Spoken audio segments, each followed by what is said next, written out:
Everyone in here, DC Duel Force is the newest digital collectible card game featuring your favorite characters from the DC universe. So how do you play the game? In short, you build a deck with 2 leaders and 40 cards to defeat your opponent, be it AI or another player. To win the match, you simply have to either bring down your opponent's leader's health to 0 or to ensure that they have no more cards to draw from their deck. To start a game, simply press on play in the main menu. That will take you to the play screen where you can select whether you want to play against an AI or a person. This is also where you can select your deck before you queue up a game. The game comes with a few starter decks, so you can jump into a match straight away without having to build your own. At the start of each game, you get to draw 4 cards, and you have the opportunity to mulligan any number of them. You can choose to keep all 4, or you can decide to redraw some or all of them. Cards have different costs, so make sure you have a game plan in mind so you have cards to play on earlier turns. You don't really want to keep a card that you can't play until turn 5 in your hand on turn 1. The person who goes first gets to mulligan first. The process is not done concurrently. The same is true for the turns.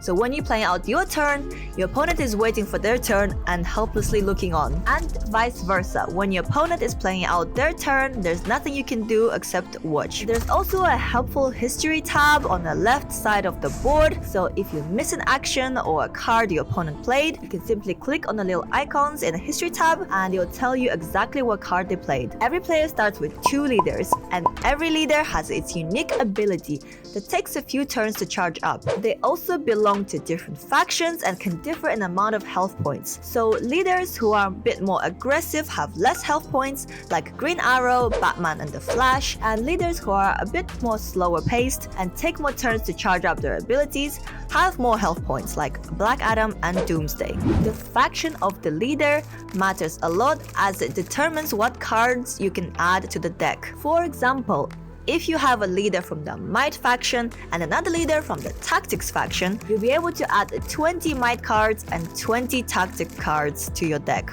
You can also just play 2 leaders from the same faction and add 40 cards from that one faction. The leader system is probably the best part of the game because you can mix and match your leaders to create unique decks. Out of all the leaders I tried out, Green Arrow was definitely my favorite one. His ability to control your opponent's board is simply unmatched by any other leader, and it only takes 2 turns to charge up. Now let's move on to the actual cards. Every card will have its cost in the top left corner. It ranges from free to bronze to silver to gold. You get staggered access to resources. So on turn 1 you get 1 bronze, on turn 2 you get 2 bronze, on turn 3 you get 1 silver and 1 bronze, on turn 4 you get 2 silver, and on turn 5 you get 1 gold and 1 silver. And that is the maximum amount of resources you can have without using recruits that can generate resources. So on all the subsequent turns you will have 1 gold and 1 silver to work with. You can use a bronze resource to play bronze cards only, but you can use silver resources to play cards that are silver or lower. So you can use a silver resource to play a card that's silver or bronze. And again, with the gold resource you can play any card that's gold or lower. On the bottom of every card you can see their attack power on the left in red and their health points on the right in blue. You can learn more about a card by clicking on it, and if the card creates another card you can click on the arrow on the right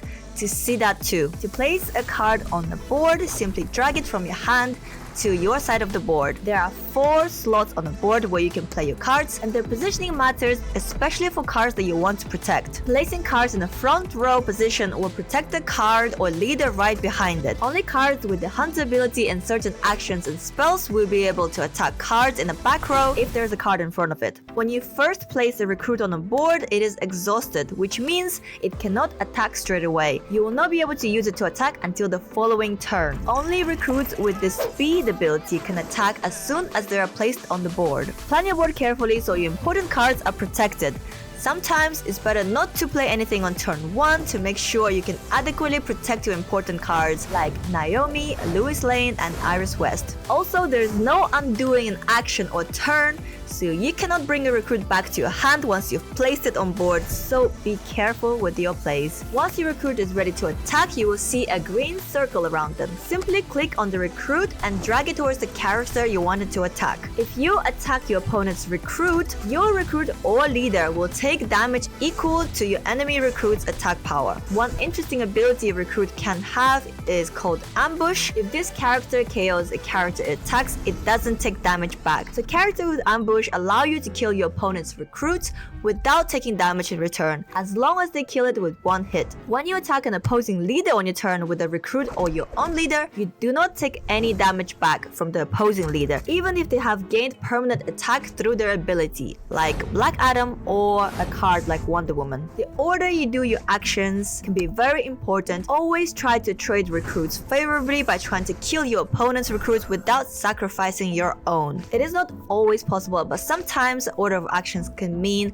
your recruit surviving an extra turn versus it being sacrificed unnecessarily. So for example, Wonder Woman's leader ability is Wonder Woman gets +4 attack this turn and gives you recruits +1 health permanently. That 1 health can sometimes make all the difference for a recruit. And I mentioned Green Arrow earlier too, so when playing him it's always best to activate his ability first before doing anything else, to see if you can clear your opponent's board without having to damage your own recruits and leaders. When the leader's ability is charged up and ready to be used, you will light up. Simply click on a number above the leader to activate it. The little number on the yellow icon in every leader's text box is the amount of turns it takes for a leader's ability to charge up. If you went first at the beginning of the game, that first turn does not charge up your leader's ability. However, the person going second not only draws an extra card on their first turn, but they also get their leaders charged up by 1 on turn 1. This is to compensate for the fact that the person going first usually has a slight advantage on the board. Certain leaders not only get an ability when activated, but also they get attack power. That attack power only lasts that 1 turn, except Black Adam, who gains +10 permanently, and that damage stacks too. So make sure you use it before ending your turn. I can't tell you how many times I missed out on damage because I forgot to attack with my leader or one of my recruits. If your board is full and you want to play another recruit, you can simply drag the new recruit you wish to play over one of the existing ones you want to replace. The new recruit will replace the old one, but the old one will not return to your hand. It will just disappear. So make sure to squeeze any attack out of it before doing so. The game ends when one player loses both of their leaders or if they run out of cards to draw from their deck. The first scenario is a lot more common because with a deck size of 40 cards, it's pretty hard to run out of cards to draw unless you're playing a milling deck, that is a deck that destroys cards in your opponent's deck. One game of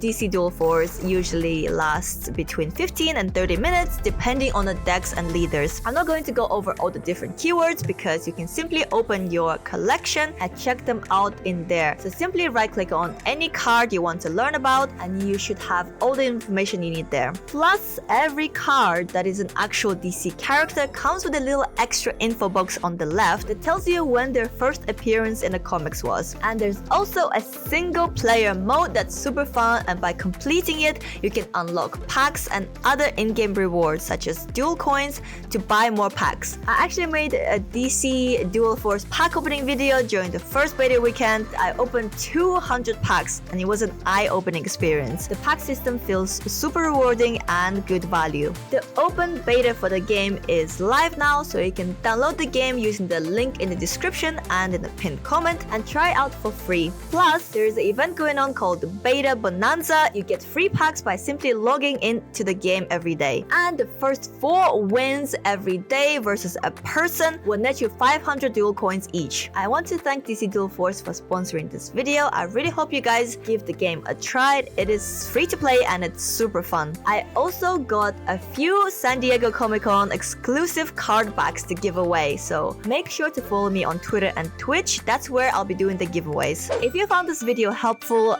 make sure to interact with the video in your way, a like, a comment, and of course, subscribe to my channel, and I'll see you next time. Bye!